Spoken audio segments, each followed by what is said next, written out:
మోతీలాల్ నాయక్ గారి యొక్క ఆరోగ్యం రోజు రోజుకు క్షీణిస్తూ ఉన్నది. తెలంగాణ రాష్ట్ర ప్రభుత్వం వెంటనే స్పందించి మోతీలాల్ నాయక్ ఏవైతే డిమాండ్లు కోరుతా ఉన్నారో ఆ డిమాండ్లను వెంటనే పరిష్కారం చేయడం కోసం రాష్ట్ర ప్రభుత్వం వెంటనే చర్య తీసుకోవాలని ఆల్ ఇండియా బంజారా సేవా సంఘం తెలంగాణ రాష్ట్ర కమిటీ తరఫున తెలంగాణ ప్రభుత్వాన్ని డిమాండ్ చేస్తూ ఉన్నాం.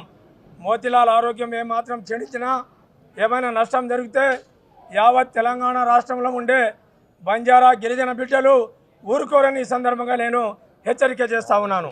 పైసా ఖర్చుతో పని లేకుండా ఇవాళ వాళ్ళ న్యాయమైన డిమాండ్ వాళ్ళు అడుగుతున్నారు. అది కూడా ముఖ్యమంత్రి, ఉప ముఖ్యమంత్రి గారు, కోదండరామరెడ్డి గారు, రియాజ్ గారు ఇట్లాంటి వాళ్ళు ఇచ్చిన డిమాండ్లే. ఆ డిమాండ్లు ఏవి కూడా అన్యాయమైన డిమాండ్లు కాదు. ఖచ్చితంగా వీళ్ళు ఎవరైతే గద్దెనెక్కిచ్చిరో వీళ్ళు మళ్ళీ గద్దె దింపుతారు. నిరుద్యోగులు నిరుద్యోగులు అయితే గద్దె నింపించారో రేవంత్ రెడ్డి గారిని వాళ్ళే గద్దె దింపుతారు. గద్దె దింపేదాకా వాళ్ళ వెంట ఉంటామని చెప్పేసి ఈ సందర్భంగా తెలియజేస్తా ఉన్నాము. గిరిజన బిడ్డ ఇవాళ ఆయన ఆరోగ్యం చెడిపోకముందే ఆయన ఆరోగ్యము ఇవాళ కిడ్నీలకు ప్రాబ్లం ఉంది. ఆయనకు ఇవాళ బాడీ అంతా కూడా క్షీణిస్తుంది. కాబట్టి ఇమ్మీడియట్లీ ప్రభుత్వ దూతను పంపి ఆయనకు హామీ ఇచ్చి ఇమ్మీడియట్లీ వాళ్ళ యొక్క హక్కులను పరిరక్షించుకునే విధంగా ప్రభుత్వం కృషి చేయాల్సిందిగా ఉస్మానియా నిరుద్యోగుల తరఫున, ఉపాధ్యాయుల తరఫున నేను ఇవాళ డిమాండ్ చేస్తూ ఉన్నాను. 7వ రోజుకు చేరింది మోతీలాల్ నాయక్ ఆమరణ నిరాహార దీక్ష. నిరుద్యోగుల హక్కుల కోసం, న్యాయమైన డిమాండ్ కోసం ఈనాడు మోతీలాల్ నాయక్ తన ప్రాణం మీద తెచ్చుకుంటూ ఉన్నారు. ఈ నిరుద్యోగుల సమస్య తీరితే చాలన్నట్టుగా అతనిది ఆలోచన విధానం ఉన్నది. నేను అడుగుతున్నా, ఒక మోతీలాల్ నాయక్ చేస్తున్న ఆమరణ నిరాహార దీక్ష తన వ్యక్తిగతంగా చేస్తున్న డిమాండ్ కాదు. మోతీలాల్ నాయక్ చేస్తున్నటువంటి దీక్ష యావత్ రాష్ట్రంలో ఉండబడిన నిరుద్యోగుల యువకుల కోసం, మెగా డిఎస్సి ఏర్పాటు చేయడం కోసం, గ్రూప్ 1లో 1:100% ప్రకారం పిలవడం కోసం, జియో నెంబర్ 46 బాధితులను న్యాయం చేయడం కోసం, గ్రూప్ 2 2000 పోస్టులు పెంచడం కోసం, 3000 పోస్టు గ్రూప్ 3ని పెంచడం కోసం మాత్రమే చేస్తూ ఉన్నాడు.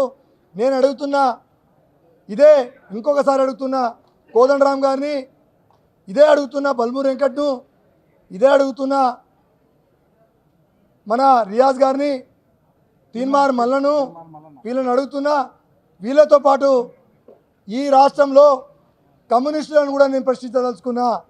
ఎక్కడ బండిరు, ఎందుకు రావట్లేదు? ఒక గిరిజన బిడ్డ నిరుద్యోగ యువత కోసం ప్రాణాలు మీదే తెచ్చుకొని ప్రాణాపాయ స్థితిలో ఉంటే ఎందుకు విప్లవ పోరాటాల్లో చేస్తున్నటువంటి కమ్యూనిస్ట్ పార్టీలు ఇప్పటివరకు ఎందుకు స్పందించట్లేదు? మీరు స్పందించకపోవడానికి గల దాని అంతర్యం ఏంటి? ఎవరి ప్రయోజనం కోసం మీరు కమ్యూనిస్ట్ పార్టీలుగా మీరు అట్టే ఉండిపోతున్నారు? దయచేసి ఇది మంచి పద్ధతి కాదు.